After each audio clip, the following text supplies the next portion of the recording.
नमस्कार। चित क्लासेज भोपालगढ़ के YouTube चैनल पर आपका स्वागत है। आज अपन वन संपदा संबंधी नेक्स्ट क्वेश्चन करने जा रहे हैं और आगामी समय में राजस्थान पुलिस भर्ती के लिए महत्वपूर्ण है और वीडियो एग्जाम मैन के लिए बहुत ही इम्पोर्टेंट क्वेश्चन लेने जा रहे हैं। और आगामी लगातार ये प्रक्रिया लगभग यहाँ बोर्ड पर 5000 क्वेश्चन में ये ऑब्जेक्टिव टाइप करवाऊंगा आगे। और आगे कुछ समय में राजस्थान पुलिस के लिए मॉडल पेपर भी लाने जा रहे हैं। मॉडल पेपर जो संपूर्ण पाठ्यक्रम के अनुसार होगा, 150 क्वेश्चन जैसे एग्जाम आते हैं उसी प्रकार का मॉडल पेपर, हफ्ता में एक मॉडल पेपर अपन सॉल्व करेंगे यहाँ। तो आज ये शुरू करते हैं। क्वेश्चन नंबर है 36 नंबर क्वेश्चन। इससे पहले 35 क्वेश्चन इस टॉपिक के अपन कर चुके हैं। अमृता देवी मृगवन स्थित है। अमृता देवी मृगवन, तो अमृता देवी मृगवन वैसे अपन को पता है, नॉर्मल क्वेश्चन है। कौन सा स्थान हो गया? खेजड़ली। खेजड़ली जोधपुर। अब बताइए इससे संबंधित घटना, ये घटना कब की है?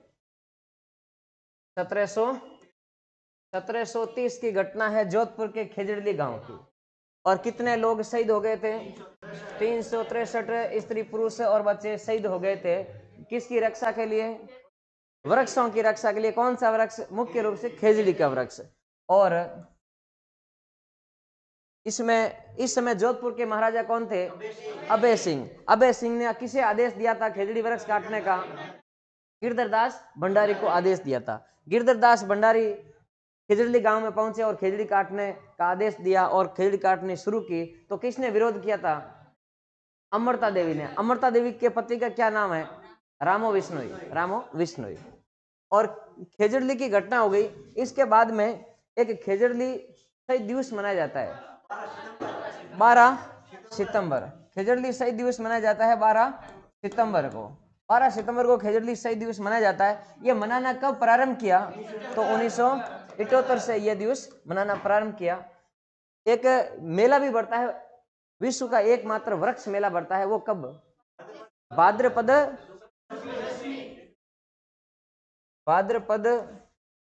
शुक्ल दशमी को। भाद्रपद शुक्ल दशमी, इसी दिन तेजाजी का मेला भी बढ़ता है। नेक्स्ट, ये फिटकासनी, ये भी जोधपुर में है। यहाँ क्या है? आखेड़ निश्चित क्षेत्र। सर्वाधिक राजस्थान में आखेड़ निश्चित क्षेत्र किस जिले में? जोधपुर में 7 है। सबसे बड़ा आखेड़ निश्चित क्षेत्र का है तो संवत्सर कोटसर चूरू में है, और सबसे छोटा है वो कनक सागर बूंदी में है। नेक्स्ट क्वेश्चन लेते हैं। मुकुंदरा हिल्स टाइगर रिजर्व राज्य के किन 4 जिलों में फैला हुआ है? इससे पहले बताइए, मुकुंदरा हिल्स राष्ट्रीय अभयारण्य को, यह राष्ट्रीय अभयारण्य का दर्जा कब मिला?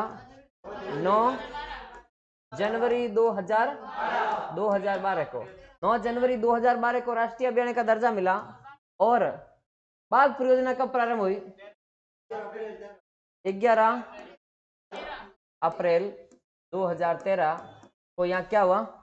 बाघ परियोजना प्रारंभ हुई। और ये किन जिलों में फैला है? कोटा, बारां, झालावाड़ और सवाई माधोपुर। ऑप्शन नंबर कौन सा राइट हो जाएगा? 3 नंबर ऑप्शन अपन का राइट हो जाएगा। और वर्तमान में ये है ना, मुकुंदरा हिल्स टाइगर रिजर्व है, तो 2 जिले और लिख देना इसमें। कौन सा है? चित्तौड़गढ़ का एक राउतपाटा क्षेत्र भी इसमें शामिल है। Next, Akal wood fossils park. Akal wood fossils park है कहाँ? आकलवुड फॉसिल्स पार्क क्या है? लकड़ी के जीवाश्म है, काष्ठ जीवाश्म है। कितने वर्ष पुराने काष्ठ जीवाश्म? 18 करोड़ वर्ष पुराने काष्ठ जीवाश्म। कितने संख्या में? 25 काष्ठ जीवाश्म में लकड़ी के जीवाश्म मिले हैं 18 करोड़ वर्ष पुराने। वो ऐसा क्षेत्र कहाँ है राजस्थान में? जैसलमेर में राष्ट्रीय मरु उद्यान। राष्ट्रीय मरु उद्यान कितने जिलों में फैला है? तो 2 जिले। और क्षेत्रफल कितना है इसका राष्ट्रीय?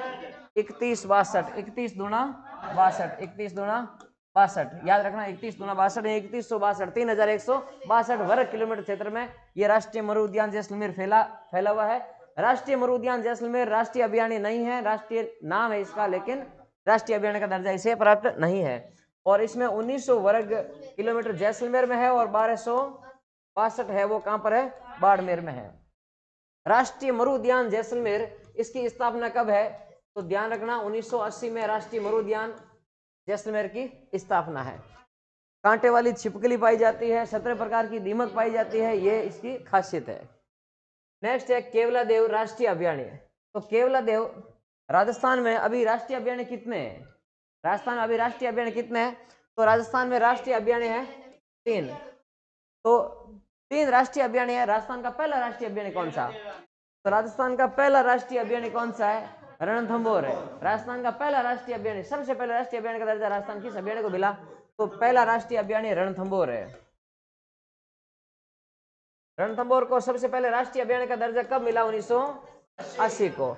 दूसरा राष्ट्रीय अभयारण्य कौन सा राजस्थान का? तो केवलादेव घना पक्षी विहार। केवलादेव घना पक्षी विहार को राष्ट्रीय अभयारण्य का दर्जा कब मिला? 1981 में बताना। केवलादेव घना पक्षी विहार 81 में राष्ट्रीय अभयारण्य का दर्जा मिला और इसे विश्व धरोहर में शामिल किया 85 में। यह भी ध्यान रखना, केवलादेव को विश्व धरोहर में शामिल किया 85 में। केवलादेव क्षेत्र में कौन सी घास पाई जाती है जिसमें उलझकर वो पक्षी मर जाते हैं? ऐंचा घास। कौन सी घास है? ऐंचा घास है। और साइबेरियन सार्स यहाँ सर्वाधिक आते हैं। तो साइबेरियन सार्स का प्रिय घास कौन सा? तो कुट्टू घास। कुट्टू घास। कुट्टू घास साइबेरियन सार्स का प्रिय घास है। और यहाँ अजान बांध से पक्षियों के पेयजल के लिए अजान बांध बना हुआ है, अजान बांध, और जिसमें पानी की आपूर्ति बाणगंगा नदी से होती है। और फिर इसमें कमी हो तो फिर पश्चिमी यमुना लिंक नहर या गुड़गांव नहर से इसमें पानी की आपूर्ति होती है। और यहाँ पर पाहितन पॉइंट पर धूप सेकते हुए अजगर देखे जाते हैं। कौन से अभयारण्य में? केवलादेव घना पक्षी विहार। और राजस्थान में केवलादेव घना पक्षी जो विहार है, और वैसे जिला कौन सा है केवलादेव घना पक्षी विहार का? भरतपुर है। और कौन से पक्षी वैज्ञानिक है जिनकी कर्म स्थली माना जाता है? पक्षी वैज्ञानिक सलीम अली की कर्म स्थली केवलादेव घना पक्षी विहार। राजस्थान का तीसरा राष्ट्रीय अभयारण्य कौन सा? तो मुकुंदरा हिल्स। तीसरा राष्ट्रीय अभयारण्य मुकुंदरा हिल्स है और इसे राष्ट्रीय अभयारण्य का दर्जा कब मिला? 2012 में। नेक्स्ट है सरिस्का। सरिस्का कहां पर है? अलवर। सरिस्का अलवर। और इसकी विशेषता बताइए। देखो, सरिस्का में राष्ट्रीय अभयारण्य है क्या? नहीं है। तो बाघ परियोजना है क्या? सरिस्का में राजस्थान की दूसरी बाघ परियोजना। राजस्थान में बाघ परियोजना, पहली बाघ परियोजना कौन सी? रणथंभौर 1973 में। भारत में बाघ परियोजना की शुरुआत कब से हुई? 1973-74 में राजस्थान में यह बाघ परियोजना प्रारंभ हो गई। कहां पर? रणथंभौर में। और राजस्थान में दूसरी बाघ परियोजना सरिस्का है 1978 में। 1978 में दूसरी बाघ परियोजना प्रारंभ हुई सरिस्का अलवर में। और इसके बाद में तीसरी बाघ परियोजना है वो मुकुंदरा हिल्स 2013 में प्रारंभ हुई। और रामगढ़ विषधारी अभयारण्य राजस्थान का कहां पर है? रामगढ़ विषधारी अभयारण्य बूंदी में। तो राजस्थान की चौथी बाघ परियोजना प्रारंभ हो गई यहाँ, हाँ, 2021 में। नेक्स्ट क्वेश्चन लेते हैं। निम्न में से कौन सा राष्ट्रीय उद्यान राजस्थान का सबसे छोटा राष्ट्रीय उद्यान? सबसे छोटा राष्ट्रीय उद्यान है। तो राष्ट्रीय अभयारण्य का दर्जा मिला सबसे पहले तो इसे रणथंभौर को 80 में, दूसरे नंबर 81 में कौन सा? केवलादेव, तीसरा नंबर मुकुंदरा हिल्स 2012 राष्ट्रीय अभयारण्य 2012। तो इसमें बताइए सबसे छोटा इन क्षेत्रफल में, तो केवलादेव अभयारण्य में राष्ट्रीय अभयारण्य का दर्जा बहुत ही कम क्षेत्र है, 28.73 वर्ग किलोमीटर क्षेत्र में है राष्ट्रीय अभयारण्य का दर्जा। और राष्ट्रीय मरु उद्यान है तो राष्ट्रीय अभयारण्य है ही नहीं। तो दूसरा राष्ट्रीय अभयारण्य कौन सा? रणथंभौर। इसमें है कुल क्षेत्रफल इसका है 392 वर्ग किलोमीटर और इसमें राष्ट्रीय अभयारण्य का दर्जा है 282.03 वर्ग किलोमीटर में यह राष्ट्रीय अभयारण्य विस्तृत है। और इसके बाद में ये तो सबसे कम कौन सा हो गया? तो केवलादेव। और उसके बाद में दूसरा कौन सा है? रणथंभौर का। और वैसे मुकुंदरा हिल्स है राष्ट्रीय अभयारण्य का दर्जा पूरा क्षेत्र में नहीं है, इसमें 199 दूसरा नंबर पर यह आएगा, 199 वर्ग किलोमीटर में राष्ट्रीय अभयारण्य का क्षेत्र है इसमें। तो दूसरा नंबर मुकुंदरा हिल्स, तीसरा नंबर हो गया रणथंभौर का। तो इसमें सबसे छोटी ये राष्ट्रीय अभयारण्य कौन सा सबसे छोटा? तो कौन सा हो जाएगा?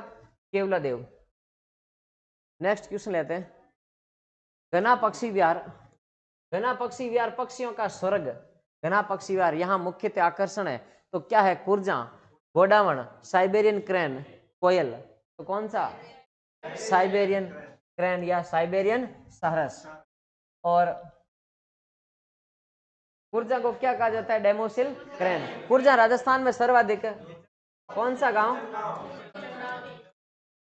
किचन गांव फलोदी, जोधपुर में कुर्जा राजस्थान में सर्वाधिक आती है। और डेमोसिल क्रेन इसका वैज्ञानिक नाम है। गोडावण, गोडावण राजस्थान का किस प्रकार का पक्षी है? पशु है? पक्षी है, पक्षी है। और राजस्थान का राज्य पक्षी, राजस्थान का राज्य पक्षी कौन सा? गोडावण। देखो, राज्य पक्षी और राज्य पशु, इनको राज्य पक्षी और राज्य पशु का दर्जा कब मिला? तो ध्यान रखना 1981 में। राज्य पक्षी के रूप में गोडावण को दर्जा कब मिला? 1981। और राज्य पशु कौन सा? राज्य पशु कौन सा? चिंकारा। तो चिंकारा को राज्य पशु का दर्जा कब मिला? तो भी 1981। और उसके बाद में 1983 है राजस्थान का राज्य वृक्ष खेजड़ी को राज्य वृक्ष का दर्जा कब मिला?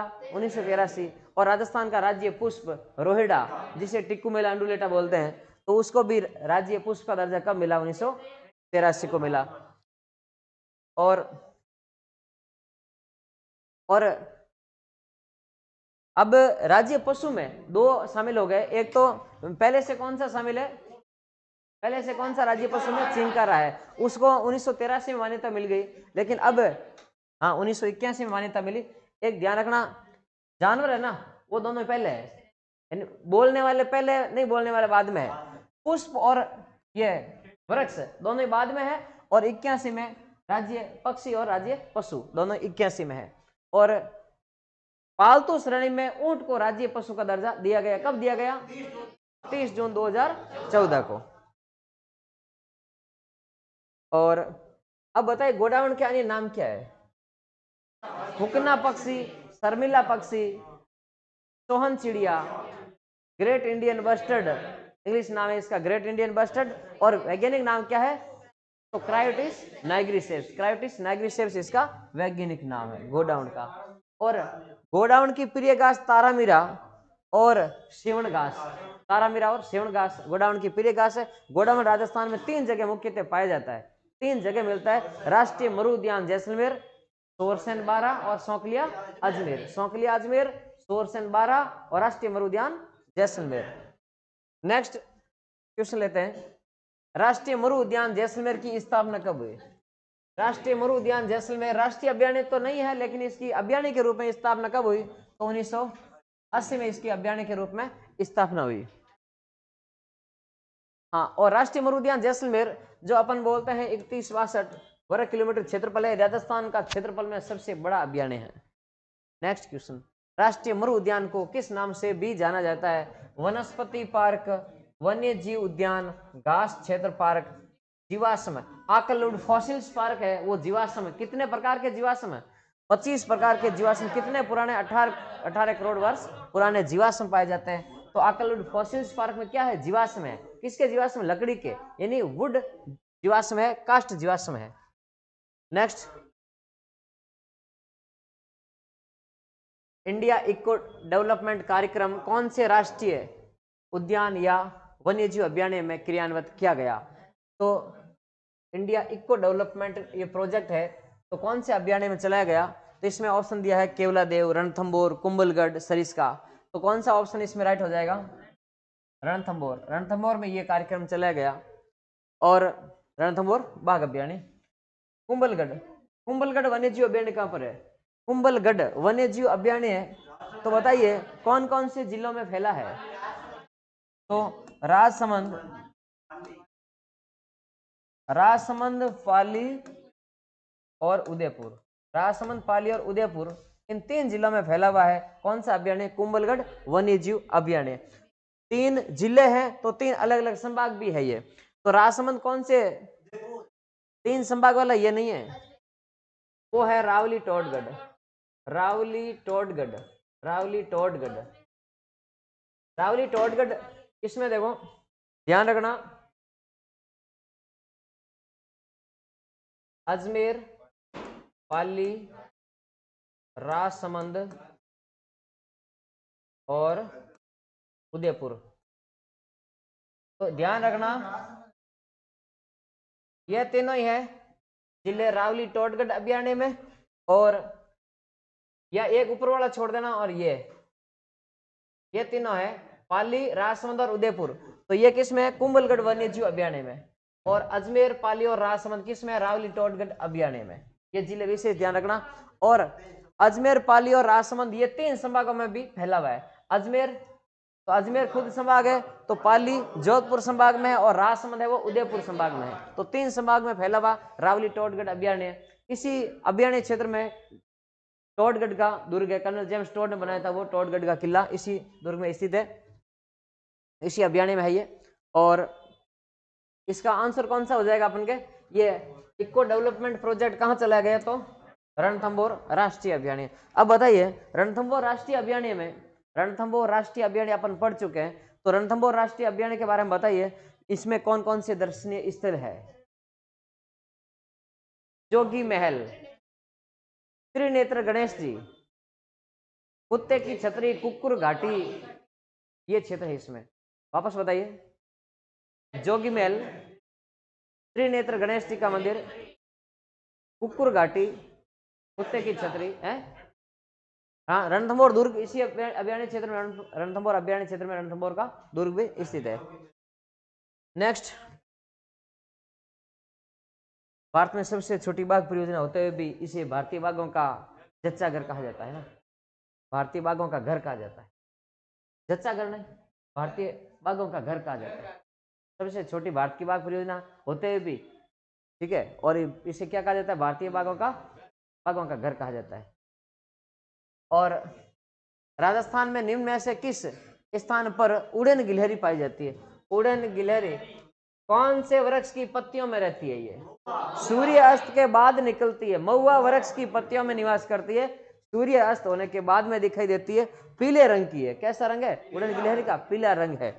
और इस अभियान की और विशेषता बताइए, भारत में हिमालय और माउंट आबू के बाद में सर्वाधिक औषधीय पादप कहाँ पाए जाते हैं? तो सीता माता अभियान। सीता माता अभियान में झरने भी पड़े थे अपन ने, लवकुश गर्म और ठंडा झरना भी पड़ा था। और सीता माता अभियान में एक कुंभलगढ़ अभियान और सीता माता अभियान में एक कॉमन चीज थी, नाम अलग अलग था। बताइए, एंटीलोप प्रजाति का चौसिंगा, जिसे क्या कहा जाता है? घंटेल। कहाँ कहा जाता है? कुंभलगढ़ अभियान में घंटेल कहा जाता है, और सीता माता अभियान में भेड़ल कहा जाता है। एंटीलोप प्रजाति के चौसिंग को सीता माता अभियान में भेड़ल कहा जाता है, और कुंभलगढ़ अभियान में घंटेल कहा जाता है। नेक्स्ट क्वेश्चन है, हो गया इसमें? बता दिया। उड़न गिलहरी कहां पर? सीता माता अभियान है, सीता माता अभियान है। और रामगढ़ विषधारी अभियान है, रामगढ़ विषधारी अभियान है। यहाँ सर्वाधिक कौन से जानवर? कुत्ते, जंगली कुत्ते विचरण करते हैं, जंगली कुत्ते, रामगढ़ विषधारी अभियान में। और रामगढ़ विषधारी अभियान है राजस्थान की बाघ परियोजना शुरू की गई, चौथी बाघ परियोजना यहाँ 2021 में प्रारंभ की गई। तो रामगढ़ विषधारी अभियान कौन से जिले में? रामगढ़ विषधारी अभियान बूंदी जिले में। जवाहर सागर, जवाहर कहाँ? कोटा में। जवाहर सागर की विशेषता बताइए।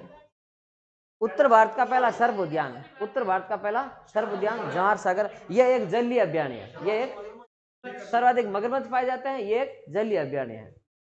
और वन विहार, वन विहार कहाँ है? राम वन में केसर लाने कहाँ गए? राम वन में केसर लाने धौलपुर गए। राम वन में केसर लाने धौलपुर गए, इसका मतलब राम यानी राम सागर, फिर है राम वन, वन यानी वन विहार, केसर यानी केसर बाग। राम वन में केसर लाने कहाँ गए? धौलपुर। राम सागर, वन विहार और केसर बाग, ये अभियान कहाँ पर है? सारे धौलपुर में है। ताल छापर कहाँ है? किसका संसार कहा जाता है इसे? काले हिरणों का संसार कहा जाता है ताल छापर चूरू को। और मोता घास इनकी प्रिय घास इस क्षेत्र की है। और मोचिया साइप्रस रोटंडस, वानस्पतिक नाम क्या है मोता घास का? मोचिया साइप्रस रोटंडस। और सेवण घास का क्या है वानस्पतिक नाम? लिस्यूरिस सिंडिकुस, लिस्यूरिस सिंडिकुस है। और डार्क प्लास ब्यूटिया मोनोस्पर्मा, डार्क प्लास टेसू, जंगल की आग, forest of flame of forest English शब्द है। ब्यूटिया मोनोस्पर्मा ये किस क्षेत्र में पाए जाते हैं? हल्दी घाटी, खमनोर क्षेत्र, राजसमंद का इस क्षेत्र में। सरिस्का वन्यजीव अभयारण्य कहाँ है? अलवर में है। सरिस्का वन्यजीव अभयारण्य कहाँ है? अलवर में। तो सारे सम्मिलित हो गए। रामगढ़ विषधारी तो कौन सा हो गया? एक में 3 हो गया, एक में 3 हो गया, सी है। जवार सागर 4 नंबर, ये ई, ये हो गया, यही हो रहा शायद। और वन विहार 1 नंबर हो जाएगा। और इसके बाद में ताल छापर 2 नंबर। और कौन सा हो जाएगा? Option number 3। नेक्स्ट क्वेश्चन लेते हैं। बस्सी वन्यजीव अभयारण्य राजस्थान के किस जिले में है? बस्सी स्थान जयपुर में भी है, बस्सी चित्तौड़गढ़ में भी है। लेकिन बस्सी अभयारण्य पूछे तो चित्तौड़गढ़ है। बस्सी अभयारण्य कहाँ है? तो चित्तौड़गढ़ में है। बस्सी जयपुर में क्या है? मंडी है। किसकी मंडी है बस्सी जयपुर में? टमाटर की मंडी है बस्सी जयपुर में। और बसेड़ी जयपुर में क्या है? मटर की मंडी है। और चौमू जयपुर में क्या है? आंवला की मंडी है। शाहपुरा जयपुर टिंडा की मंडी है। शाहपुरा जयपुर के भीलवाड़ा, एक शाहपुरा जयपुर में भी है, एक भीलवाड़ा में भी है। तो मंडी है वो कहाँ है? जयपुर में है, भीलवाड़ा वाला नहीं है। शाहपुरा भीलवाड़ा में क्या चीज है? शाहपुरा रामसने संप्रदाय की प्रधान पीठ। और स्थापना करने वाले कौन थे? चरणदास जी। फूल डोल महोत्सव होली के बाद। हाँ चलो, इसमें कौन सा हो जाएगा? बस्सी वन्यजीव अभयारण्य। बस्सी वन्यजीव अभयारण्य जयपुर वाला बस्सी नहीं है, ये कौन सा बस्सी है? चित्तौड़गढ़ वाला बस्सी है। हाँ नेक्स्ट क्वेश्चन लेते हैं। रामगढ़ विषधारी वन्यजीव अभयारण्य, रामगढ़ विषधारी वन्यजीव अभयारण्य ये कहां पर है? तो बूंदी में है। राजस्थान की कितनी बाघ परियोजना? राजस्थान की 4थी बाघ परियोजना प्रारंभ की गई। और इससे पहले इसमें क्या पढ़ रहे थे अपन? इससे पहले ना बाघ ये परियोजना प्रारंभ करने से पहले यूं पढ़ते, इसमें यूं क्वेश्चन आता कि बाघ परियोजना नहीं होते भी खुले में बाघ विचरण करते हुए देखे जाते हैं। तो वो ये था रामगढ़ विषधारी अभयारण्य। तो अब तो बाघ परियोजना है इसमें। हाँ, और रणथंभौर के बाघों का जच्चा घर कहा जाता था रामगढ़ विषधारी अभयारण्य बूंदी को। तो कौन सा हो जाएगा इसमें? बूंदी हो जाएगा। कौन सा युग्म गलत है? रामगढ़ विषधारी बूंदी। राम वन में केसर लाने कहाँ गए? धौलपुर गए। बस्सी जयपुर वाला नहीं है, बस्सी चित्तौड़ है। अभयारण्य जयपुर में नहीं है, बस्सी चित्तौड़गढ़ में है। सोई मानसिंह वन्यजीव अभयारण्य है, सोई माधोपुर में है, ये सही है। तो ऑप्शन गलत कौन सा हो गया? 3 नंबर। नेक्स्ट क्वेश्चन है, घड़ियालों की प्रजाति को संरक्षित करने के लिए कौन सा? तो घड़ियालों के संरक्षण के लिए एक अभयारण्य है, राष्ट्रीय चंबल घड़ियाल अभयारण्य। कितने राज्यों में फैला है? कितने राज्य? राजस्थान, एमपी और यूपी में फैला है। चंबल नदी के सारे बीड़ भूमि क्षेत्र में ये फैला हुआ है। वही है राष्ट्रीय चंबल घड़ियाल अभयारण्य। हाँ, और गांगे सूस वगैरह ये चंबल नदी में पाए जाते हैं। गंगा की वो डॉल्फिन, तो वो भी ये है। हाँ, कौन से अभयारण्य में गैप्रनाथ महादेव का मंदिर है? राष्ट्रीय चंबल घड़ियाल अभयारण्य। गैप्रनाथ महादेव राजस्थान में किस जिले में है? कोटा में। गैप्रनाथ महादेव का मंदिर कहाँ है? तो कोटा में है। इसमें पहला ऑप्शन आया है जयसमंद। जयसमंद है कहाँ? उदयपुर में जयसमंद झील है, जिसे क्या कहा जाता है? जलचरों की बस्ती या ढेबर झील कहा जाता है। और जयसमंद जो झील है, इसमें कौन सी नदी गिरती है? गोमती नदी गिरती है। जयसमंद झील जो उदयपुर में है, उदयपुर जिले मुख्यालय के दक्षिण पूर्व में 61 किलोमीटर दूर जयसमंद, उदयपुर जिले के दक्षिण पूर्व में 61 किलोमीटर दूर है जयसमंद झील। जयसमंद झील के पूर्व में एक कटा फटा पठार है, जिसे कहा जाता है लसाड़िया का पठार। और जयसमंद झील के बारे में और बताइए, नदी कौन सी गिरती बताइए? गोमती नदी। कितने टापू है इसमें? 7 टापू। बड़े का नाम बाबा का बागड़ा, छोटे का नाम प्यारी, और एक और था बाबा का मगरा। और इन टापुओं पर कौन से लोग रहते हैं? कौन सी जनजाति के लोग रहते हैं? भील और मीणा जनजाति के लोग निवास करते हैं। और यहाँ से 2 नहरें निकाली गई, भाट और श्यामपुर। श्यामपुरा और भाट नामक 2 नहरें निकाली गई। तो किससे? जयसमंद। राजस्थान में मीठे पानी की कृत्रिम सबसे बड़ी झील कौन सी? तो जयसमंद झील है। मीठे पानी की कृत्रिम झील और सबसे बड़ी झील कौन सी है? तो जयसमंद झील है। नेक्स्ट है बंद बरेठा कहाँ है? बंद बरेठा भरतपुर में है। बंद बरेठा भरतपुर में है। और ताल छापर तो पता है, काले हिरणों का संसार जिसे कहा जाता है, तो ताल छापर चूरू में है। नेक्स्ट, निम्न में से कौन सा सम्मेलन मुख्यतः आर्द्र भूमियों से संबंधित है? आर्द्र भूमि और क्या कह सकते हैं? नम भूमि या वेटलैंड कह सकते हैं। तो आर्द्र भूमि के लिए रामसर ये कन्वेंशन हुआ था। रामसर स्थान कहां पर है? तो ईरान में। रामसर स्थान कहां है? ईरान में। और कब हुआ था? 2 फरवरी 1971 को रामसर कन्वेंशन हुआ ईरान के रामसर नामक स्थान पर। और ये रामसर कन्वेंशन की शर्तें लागू कब की गई? 1975 में लागू की गई। इसमें भारत कब शामिल हुआ? तो 1982 को भारत इसमें शामिल हुआ। भारत ने हस्ताक्षर कब किए? रामसर कन्वेंशन पर। रामसर जो समझौता है इस पर भारत को शामिल कब हुआ? तो 1982 में शामिल हुआ। नेक्स्ट आगे, ये क्या है? पृथ्वी सम्मेलन कब हुआ? 1992 में। 1992 रियो डी जेनेरियो में। और वियना कन्वेंशन, वियना सम्मेलन, एक बॉन सम्मेलन ये भी हुआ था। चलो नेक्स्ट बताइए, रामसार कन्वेंशन। रामसर है ये, रामसार नहीं, रामसर। रामसर कन्वेंशन के अनुसार निम्न में से कौन सा अभयारण्य वेटलैंड नम भूमि के रूप में चयनित है? तो केवलादेव में वेटलैंड में कब शामिल किया गया? रामसर साइट में कब शामिल किया गया केवलादेव को? 1981 में। और दूसरी रामसर साइट कौन सी है? राजस्थान की दूसरी रामसर साइट है सांबर जयपुर। और इसमें इसे वेटलैंड में कब शामिल किया गया? 1990 में। सांबर को रामसर साइट सांबर में कब शामिल किया गया? 1990। और केवलादेव घना पक्षी विहार को 1981। वेटलैंड दिवस कब मनाया जाता है? वेटलैंड दिवस 2 फरवरी 2 फरवरी 1971 को सम्मेलन हुआ, तो 2 फरवरी को वेटलैंड दिवस के रूप में मनाया जाता है। शेरगढ़ अभयारण्य कहाँ है? शेरगढ़ बारां में है। जयसमंद के बारे में बात होगी, शेरगढ़ सरिस्का। चलो थोड़ा सरिस्का में बताइए, सरिस्का में दर्शनीय स्थल कौन कौन से हैं? तो कन फटे नातों का शरण स्थल, भरतृहरि की तपो स्थली, ठीक है। पांडुपोल हनुमान जी क्या कर रहे हैं? शयन मुद्रा में सो रहे हैं। और नीलकंठ महादेव है, नृत्य करते हुए गणेश जी, नीलकंठ महादेव है। ताल वृक्ष का मेला मांडवी ऋषि की तपोस्थली है। क्रास का कांकनवाड़ी का पठार है। नेहड़ा और टेला की छतरी है। देखो, क्रास का कांकनवाड़ी का पठार है, नेहड़ा टेला की छतरी है। और जिसमें एक ये जो कांकनवाड़ी का पठार है, क्रास का कांकनवाड़ी का पठार, एक क्रास का नाम किला भी है, ठीक है। इन कांकनवाड़ी का किला है। कांकनवाड़ी के किले में किसको कैद करके रखा गया? किसे रखा था? औरंगजेब ने अपने भाई दारा सिकों को कैद करके रखा था। और इसके अलावा 9 गजा का जैन मंदिर भी सरिस्का वन्यजीव अभयारण्य में। 9 गजा का जैन मंदिर जो किसको समर्पित है? शांतिनाथ को समर्पित है। हरे कबूतर, ग्रीन पिजन भी पाए जाते हैं सरिस्का में।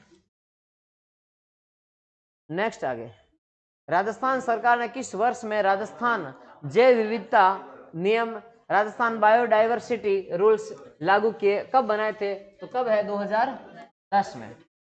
नेक्स्ट क्वेश्चन है, रामसर सम्मेलन ईरान द्वारा चिन्हित राजस्थान में अंतरराष्ट्रीय महत्व के वन्य जीव आर्द्र भूमि पारिस्थितिकी स्थलों में से बताइए।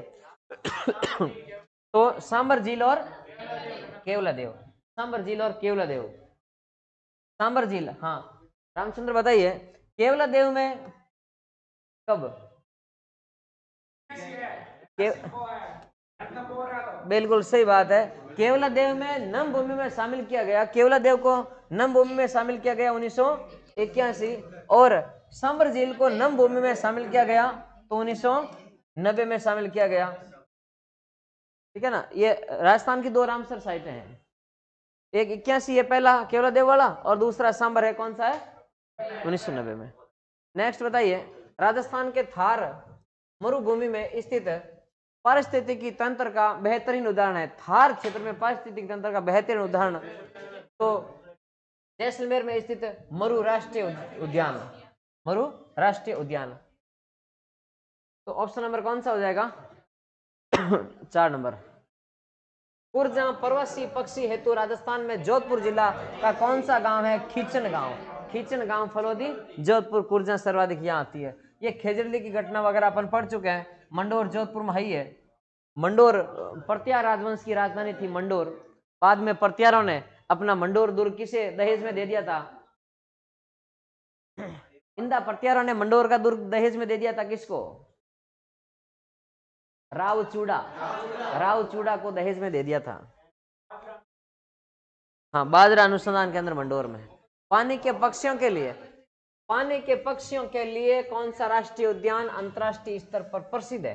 पानी के पक्षियों के लिए पक्षी अभ्यारण्य, ध्यान अपन रखना, पक्षी अभ्यारण्य है तो कौन सा है? केवलादेव घना पक्षी विहार भरतपुर। केवलादेव घना पक्षी विहार भरतपुर है।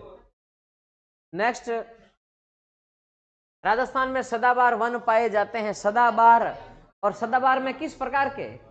उष्ण कटिबंधीय सदाबहार या उपोष्ण कटिबंधीय सदाबहार? तो ध्यान देना, उष्ण कटिबंधीय सदाबहार वन राजस्थान में नहीं पाए जाते। तो उपोष्ण कटिबंधीय सदाबहार वन पाए जाते हैं कहां पर? माउंट आबू। और बताइए किस प्रकार के वन पाए जाते हैं कोटा में? तो कोटा में पाए जाते हैं मिश्रित पतझड़ वन।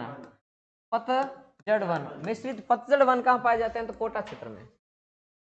नेक्स्ट क्वेश्चन है, भारतीय वन्य जीव संरक्षण अधिनियम 1972। वन्य जीव संरक्षण अधिनियम कब है? 1972। राजस्थान में किस वर्ष लागू हुआ? तो राजस्थान में 1900 नेक्स्ट अगले वर्ष 73 में लागू हुआ। भारत में बाघ परियोजना कब शुरू हुई? 1973 में शुरू हुई। भारत में बाघ परियोजना का जनक कौन है? भारत में तो कैलाश सांकला यानी टाइगर मैन ऑफ इंडिया कहा जाता है। और इसके बाद में राजस्थान की पहली बाघ परियोजना शुरू की गई 1973-74 में, ठीक है ना, रणथंभौर में। नेक्स्ट क्वेश्चन है, टोडगढ़ रावली वन्यजीव अभ्यारण्य राजस्थान के निम्नलिखित में से किस क्षेत्र में? तो हाँ, अभी बताया था मैंने, टोडगढ़ रावली तो अजमेर जयपुर नहीं, अजमेर जयपुर ये तो नहीं, अजमेर पाली राजसमंद। ऑप्शन नंबर कौन सा राइट हो जाएगा? 3 नंबर। इसमें अजमेर छोड़ दें और पाली राजसमंद और उदयपुर शामिल कर दे तो कौन सा हो जाएगा? कुंभलगढ़ हो जाएगा, ध्यान रखना ये। नेक्स्ट है, अरावली पहाड़ियों में सालर वृक्ष किस ऊंचाई पर पाए जाते हैं? तो सालर वृक्ष के लिए पहले जिले बताइए, कौन कौन से जिलों में सालर वृक्ष पाए जाते हैं? तो ध्यान रखना, उदयपुर,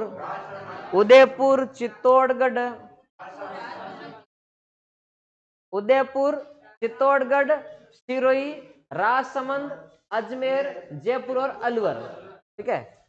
यानी उदयपुर के जस्ट इधर है चित्तौड़गढ़ और इधर आता है उदयपुर के इधर सिरोही। उदयपुर के टच है तो कौन सा जिला है? राजसमंद के टच है, अजमेर के टच है जयपुर, और जयपुर के ऊपर टच है अलवर। यूं है ये। उदयपुर के जस्ट इधर कौन सा जिला पड़ता है? सिरोही का। और उदयपुर के जस्ट इधर पूर्व में चित्तौड़गढ़, फिर जस्ट ऊपर उत्तर में कौन सा है? राजसमंद के टच जिला कौन सा है? उत्तर में कौन सा है? अजमेर के पश्चिम में या पूर्व में कौन सा है? जयपुर के ऊपर कौन है? तो अलवर का जिला। ये जिला है सालर वन के। और राजस्थान में सालर वन ध्यान रखना, यहाँ है कम और यहाँ भी है कम। अब ये 4 ऑप्शन दिए हुए हैं, यानी 750 मीटर से अधिक ऊंचाई पर, या 450 मीटर से अधिक ऊंचाई पर, या 750 से कम ऊंचाई पर, या 450 से कम ऊंचाई पर। तो ध्यान रखना 450 यानी 450 मीटर से अधिक ऊंचाई पर कौन से वन पाए जाते हैं? तो सालर या साल वृक्ष पाए जाते हैं। नेक्स्ट क्वेश्चन लेते हैं, निम्नांकित में से कौन सा पेड़ गोंद के लिए अच्छा वृक्ष माना जाता है? गोंद उत्पादन के लिए सालर वन, गोंद उत्पादन के लिए सालर वन है। और सागवान के वन, राजस्थान में शुष्क सागवान के वन पाए जाते हैं तो ये दक्षिणी राजस्थान का क्षेत्र है, बांसवाड़ा, डूंगरपुर, उदयपुर और चित्तौड़गढ़ दक्षिणी राजस्थान का क्षेत्र, जहां किस प्रकार के वन पाए जाते हैं? शुष्क सागवान के वन पाए जाते हैं। और इसका क्षेत्रफल कितना बताया? 6.86% क्षेत्रफल। राजस्थान के कुल क्षेत्रफल का 6.86% क्षेत्रफल किसका है? शुष्क सागवान के वनों का है, जो दक्षिणी राजस्थान पर क्षेत्र में से केंद्रित है। सादर वृक्ष बता दिया। और तेंदु से क्या बनता है? बीड़ी। बीड़ी राजस्थान में कौन सा, किस क्षेत्र का उद्योग है, किस जिले का? ब्यावर। अजमेर जिला का शहर है ब्यावर। ब्यावर का बीड़ी उद्योग प्रसिद्ध है। बीड़ी कौन से पत्ते से बनती है? तो तेंदु के पत्ते। और तेंदु के पत्ते का राष्ट्रीयकरण कब हुआ? तो 1974 में हुआ। भारत में सर्वाधिक तेंदु का पत्ता कहां? एमपी में। यानी तेंदु के फल को वागड़ का चीकू कहा जाता है, वागड़ का चीकू कहा जाता है तेंदु के फल को। नेक्स्ट क्वेश्चन लेते हैं। राजस्थान में भालुओं का संरक्षण क्षेत्र। भालू राजस्थान में किस जिले का प्रतीक चिन्ह है? भालू। जालोर का प्रतीक चिन्ह है भालू। और बाड़मेर का क्या है बताइए? मरु लोमड़ी। जैसलमेर का गोडावण। तो भालू संरक्षण क्षेत्र है। तो सुंदा माता जालोर का प्रतीक है, और सुंदा माता क्षेत्र है भीनमाल जालोर। सुंदा माता क्षेत्र में ये संरक्षण क्षेत्र किनका है? भालुओं का है। शाकंभरी, सांबर, सपादलक्ष ये नाम थे पहले। शाकंभरी, शाकंभरी माता का मंदिर भी है यहाँ। सांबर में चौहान राजवंश की स्थापना करने वाले वासुदेव चौहान। सांबर झील की नींव भी किसने रखी थी? सांबर झील निर्माण किसने करवाया? 550 में सांबर झील और 551 में राजवंश की, किस राजवंश की स्थापना? चौहान राजवंश की स्थापना 551 में किसने की? वासुदेव चौहान ने की। कहां पर? सांबर क्षेत्र में। तो चौहान राजवंश की कुल देवी कौन सी? शाकंभरी माता, शाकंभरी माता। और नेक्स्ट है गोगेलाव। गोगेलाव संरक्षित क्षेत्र है, अखेड़ निषेध क्षेत्र है, अखेड़ निषेध क्षेत्र गोगेलाव। ये नागौर में है। रोटू भी कहां है? रोटू, नागौर, गोगेलाव नागौर। और नागौर में कौन सा है? जरोदा। जरोदा भी कहां है? नागौर में है। ये अखेड़ निषेध क्षेत्र है नागौर के। Next question. राजस्थान में प्रोजेक्ट टाइगर का आरंभ। प्रोजेक्ट टाइगर, भारत में प्रोजेक्ट टाइगर का आरंभ 1973 में हुआ। और टाइगर मैन ऑफ इंडिया के नाम से कैलाश सांकला के नाम उन्होंने प्रारंभ किया था 1973 में भारत में। और राजस्थान में प्रोजेक्ट टाइगर का आरंभ किस वन्यजीव अभियान से हुआ? तो राजस्थान में पहली टाइगर परियोजना प्रारंभ हुई थी रणथंभौर से। और कब है? 1974 में वैसे प्रारंभ है। अगर ऑप्शन यूं आए तो 73-74 भी कर सकते हैं, लेकिन 1974 में प्रारंभ है। और राजस्थान की दूसरी ये पहली बाघ परियोजना, पहला टाइगर प्रोजेक्ट रणथंभौर में। और दूसरे टाइगर प्रोजेक्ट कहां पर? सरिस्का में। कब? 1978 में। 1978 में। मुकुंदरा हिल्स में 2013 में। 2013 में। तो केवलादेव में टाइगर प्रोजेक्ट नहीं है, तो क्या है? ये राष्ट्रीय अभियान है। राष्ट्रीय अभियान का दर्जा केवलादेव को कब मिला? 1981 को। केवलादेव को विश्व धरोहर में कब शामिल किया गया? 1985 में। सरिस्का, ये रणथंभौर को राष्ट्रीय अभियान का दर्जा कब मिला? 1980 को। राजस्थान का पहला राष्ट्रीय अभियान कौन सा है? तो कौन सा है? रणथंभौर है। इस क्वेश्चन में अपन को पूछा गया पहली बाघ परियोजना कौन सी प्रारंभ हुई? तो कौन सा हो जाएगा? 2 number option, Ranthambore. Next question है, हाँ, स्थापना 1955 ध्यान रखना। राजस्थान में उष्ण कटिबंधीय शुष्क पतझड़ वन कहां पाए जाते हैं? उष्ण कटिबंधीय शुष्क और पतझड़ वन। तो ध्यान रखना, उष्ण कटिबंधीय शुष्क पतझड़ वन राजस्थान के अलवर जिले में पाए जाते हैं। नेक्स्ट क्वेश्चन लेते हैं। जमवा रामगढ़ अभियान और जमवा रामगढ़ बांध भी है, तो ये किस जिले में स्थित है? तो ये जयपुर में स्थित है जमवा रामगढ़ बांध। एक मछली उत्पादन के लिए जयपुर में और बांध है, कौन सा बांध है? तो कानोता बांध भी जयपुर में है। नेक्स्ट आगे, निम्न में से किस प्रदेश में स्टेपी प्रकार की वनस्पति पाई जाती है? स्टेपी। तो ध्यान रखना, अपन जैसे राजस्थान को 4 वर्गों में बांटते हैं। पश्चिमी मरुस्थलीय प्रदेश, मरुस्थल को 2 भागों में बांटते हैं। एक 25 सेंटीमीटर समवर्षा रेखा और दूसरी अरावली के सारे 50 सेंटीमीटर समवर्षा रेखा। इन दोनों क्षेत्रों के बीच के क्षेत्र को राजस्थान बांगर बोलते हैं, या बोलते हैं। इधर का होता है शुष्क और यह है अर्ध शुष्क और ये अर्ध शुष्क। 4 भागों में बांटा गया। घग्गर बेसिन, शेखावटी क्षेत्र, नागौरी उच्च भूमि और लूणी बेसिन। तो ये अर्ध शुष्क वाला क्षेत्र है, 4 भागों में जो बंटा हुआ है इस क्षेत्र में है, यानी 25 सेंटीमीटर समवर्षा रेखा और 50 सेंटीमीटर समवर्षा रेखा के बीच में, यानी अरावली के पश्चिम का क्षेत्र। इस क्षेत्र में प्रकार की जन ये वनस्पति पाई जाती है, किस प्रकार की? तो स्टेपी प्रकार की। तो अर्ध शुष्क क्षेत्र है, कौन सा? अर्ध शुष्क क्षेत्र में स्टेपी प्रकार की वनस्पति पाई जाती है। नेक्स्ट क्वेश्चन लेते हैं, और इसमें ध्यान देना, आर्द्र वनस्पति किस क्षेत्र में पाई जाती है? तो राजस्थान का ये क्षेत्र दक्षिणी ले सकते हैं, इधर राजस्थान का बांसवाड़ा, प्रतापगढ़, और उधर लेंगे तो कौन सा? झालावाड़ और बांसवाड़ा, प्रतापगढ़, ये क्षेत्र लेंगे, यानी मालवा क्षेत्र, मूल रूप से मालवा क्षेत्र लेंगे। तो राजस्थान का मालवा क्षेत्र में कौन सा आता है? इधर से आता है बांसवाड़ा सबसे लास्ट वाला, प्रतापगढ़, और उधर से आएगा झालावाड़, ये क्षेत्र है, तो वो आएगा आर्द्र में। और उप आर्द्र इससे थोड़ा सा ऊपर क्षेत्र, भीलवाड़ा वगैरह, बूंदी, ये जिले आएंगे, कोटा वगैरह, तो ये उप आर्द्र में आएंगे। नेक्स्ट शुष्क मरुस्थलीय क्षेत्र है ये। स्थानीय वनस्पति का संग्रह क्या कहलाता है? स्थानीय वनस्पतियों का संग्रह यानी हर्बल गार्डन होता है, हर्बल गार्डन वनस्पतियों का। तो क्या हो जाएगा? हेम्बेरियम, यानी हर्बल शब्द से ही बना है, तो इसे याद रह जाएगा, नॉर्मल चीज है वैसे ये। चट्टानों पर उगने वाले चट्टान को अपन सेल बोलते हैं ना, सेलोद्भिद हो जाएगा। मरुस्थल में उगने वाले मरुद्भिद हो जाएगा। लवणीय भूमि जैसे पाली वगैरह क्षेत्र में लवणीय भूमि ज्यादा पाई जाती है, तो लवणोद्भिद हो जाएगा, ठीक है।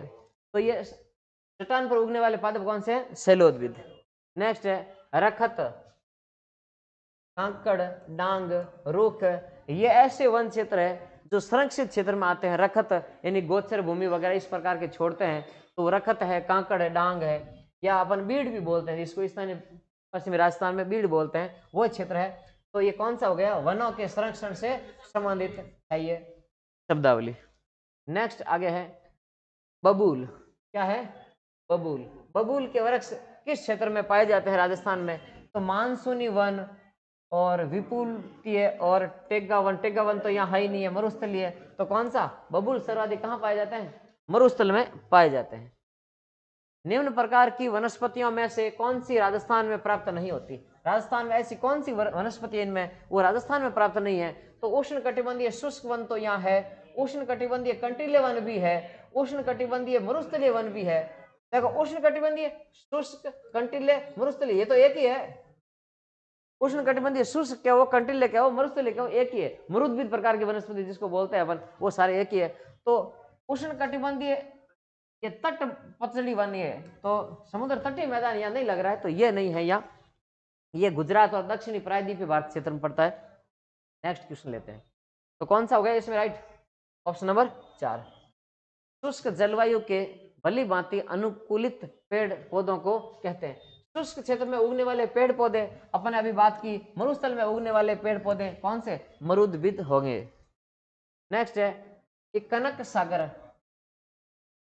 क्या है कहां पर ये कनक सागर? बूंदी में। तो कनक सागर वन्य जीव अभ्यारण्य कहां पर है? बूंदी में है, और विशेष रूप से पक्षियों से संबंधित है, तो ये एक पक्षी अभ्यारण्य है, पक्षी अभ्यारण्य। तो कृष्ण मृग के लिए कौन सा अभ्यारण्य है? ताल छापर चूरू का है। और काष्ठ जीवाश्म के लिए, काष्ठ लकड़ी के जीवाश्म के लिए राष्ट्रीय मरु उद्यान जैसलमेर का है। चलो आज अपने कुछ कल किए थे, कुछ आज क्वेश्चन हुए, 73 तक क्वेश्चन किए। नेक्स्ट अगले दिन अपन टॉपिक में करेंगे। थैंक यू, धन्यवाद।